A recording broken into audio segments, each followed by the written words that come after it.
ನಮಸ್ಕಾರ, welcome to ನಿಮ್ಮ Vijay blog. Get out. Vinay, ಎಲ್ಲರೂ ಒಂದೇ ಥರ ಇರಲ್ಲ. ವಿನಯ್ ಗೌಡಗೆ ಸಕ್ಕದಾಗಿ ಕೌಂಟರ್ ಕೊಟ್ಟರು. ನನಗಂತೂ ತುಂಬ ಇಷ್ಟ ಆಯಿತು. ಬಟ್ ನನಗೊಂದು ಚಿಕ್ಕ ಲಾಜಿಕ್ ಮಿಸ್ ಆಯಿತು. ನೀನು ಅವ್ರನ್ನೇನೋ ಕಳಿಸ್ದೆ, ಇನ್ನೊಬ್ಬನೇನು ಕಳಿಸ್ತಪ್ಪ. ನನಗೆ ಅರ್ಥ ಆಗಲಿಲ್ಲ, ನಿಮಗೆ ಯಾರಿಗೂ ಅರ್ಥ ಆಯ್ತಾ?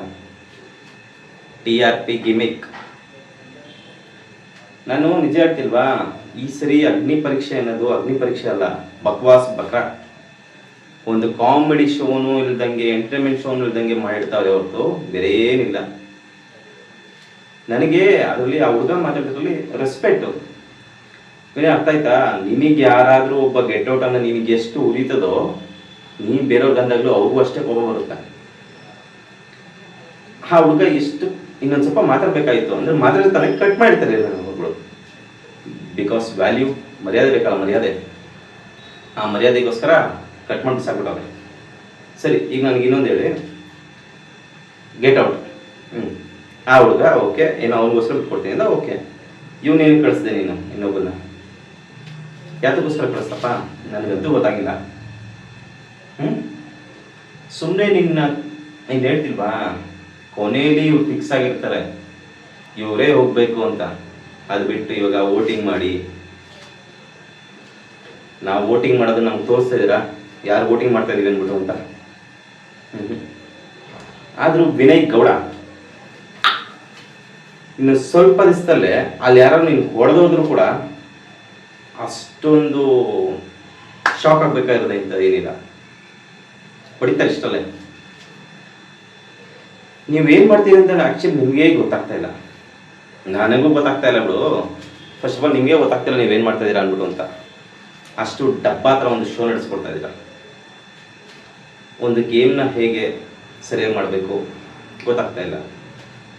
ಅದನ್ನು ಬಿಟ್ಟು ಸುಮ್ಮನೆ ಏನೋ ಹೇಳಬೇಕು, ಮಾತಾಡಬೇಕು ಅಂದ್ಕೊಂಡು ನಿಮ್ಮ ಶೋಕಿಗಳಿಗೋಸ್ಕರ ಕೂತ್ಕೊಂಡು ಮಾಡಬೇಡಿ. ಒಂದು ಕರೆಕ್ಟಾಗಿ ಒಂದು ಶೋ ಮಾಡೋಕ್ಕೆ ಬಂದರೆ ಮಾಡಿ, ಇಲ್ಲ ಸುಮ್ಮನೆ ಇದ್ಬಿಡಿ. ಕಳ್ಕೊಳ್ಳೋದೇನೂ ಇಲ್ಲ ಅಲ್ಲಿ. ಆ ಹುಡುಗನ್ ನಿಮಗೆ ನಂಗೆ ಅರ್ಥ ಏನು ಗೊತ್ತಾ, ಒಬ್ಬ ಕಾಮನ್ ಮ್ಯಾನ್ನ ನೀವು ಇವ್ನು ಕಾಮನ್ ಮ್ಯಾನ್, ಇವ್ನದೇನು, ಇವನಿಗೆ ನಾನು ಏನು ಬೇಕಾದ್ರೂ ಅನ್ಬೋದು, ಏನು ಬೇಕಾದ್ರೂ ಬೈಬೋದು, ಸುಮ್ಮನಿರ್ತಾನೆ. ಅದೇ ಅವ್ನು ತಿರುಗಿಬಿದ್ರೆ ಇಟ್ಟೋಗ್ಬಿಡ್ತಾನೆ. ನೀನು ಅವನಿಗೆ ಬೈದ್ರೆ ಅದು ನ್ಯೂಸ್ ಆಗಲ್ಲ, ಅದೇ ಅವನು ನಿನಗೆ ಬೈದ್ರೆ ಅದಕ್ಕಿನ್ನ ಒಂದು ದೊಡ್ಡ ನ್ಯೂಸ್ ಬೇರೆ ಇರಲ್ಲ. ನೋಡಪ್ಪ, ಈಗ ಅವನು ಗಾಂಚಲಿ ಇಲ್ಲ, ಕೊಬ್ಬಲ್ಲ, ಈಗೋ ಅಲ್ಲ, ಏನಲ್ಲ. ಅವನು ಕೇಳಿದ್ರು give respect and take respect ಅಷ್ಟೇ ವಿನಯ್ ಗೌಡ. ಆಮೇಲೆ ಕುತ್ಕೊಂಡು ಇದ್ರಲ್ಲಿ ಬೇರೆ ಏನದು ಸರ್ಕಲ್ಗೋಸ್ಕರ ಈಗೇನು ಗೊತ್ತಾ, ಒಬ್ಬ ದಡ್ಡ ಇರ್ತಾನೆ, ಒಬ್ಬ ಬುದ್ಧಿವಂತ ಏನೋ ಹೇಳಿದ್ರೆ ನೋಡ್ದ ನಾನು ಇದನ್ನ ಹೇಳಕ್ ಹೋಗಿದ್ದು,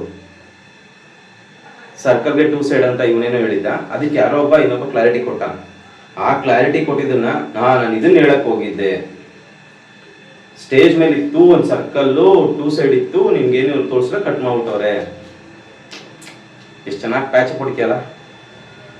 ಪ್ಯಾಚಪ್ ಹೊಡೆಯೋದೆಲ್ಲ ಬಿಟ್ಟು ಕ್ಲಾರಿಟಿಯಾಗಿ ಶೋ ಮಾಡು. ಯಾವಾಗಪ್ಪ ಮುಗಿತದೆ ಇದು ಅನಿಸ್ಬಿಟ್ಟೈತೆ ನನಗೆ. ಸೀರಿಯಸ್ ಆಗಿ ಈ ಅಗ್ನಿ ಪರೀಕ್ಷೆ ಯಾವಾಗ ಮುಗ್ದೋಗುತ್ತೋ, ಯಾವಾಗ ನಿಜವಾಗ ಬಿಗ್ ಬಾಸ್ ಸ್ಟಾರ್ಟ್ ಆಗುತ್ತೋ ಅಂತ ವೆಯ್ಟ್ ಮಾಡ್ತಾ ಇದ್ದೀನಿ.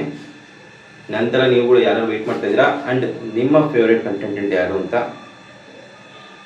ಹಾಕಿ ಬರಲ ವಿನಯ್ ಗೌಡ. ಸಿಗುವ. ಬಿಗ್ ಬಾಸ್ ಓಪನ್ ಮಾಡಿ ಡೋರ್.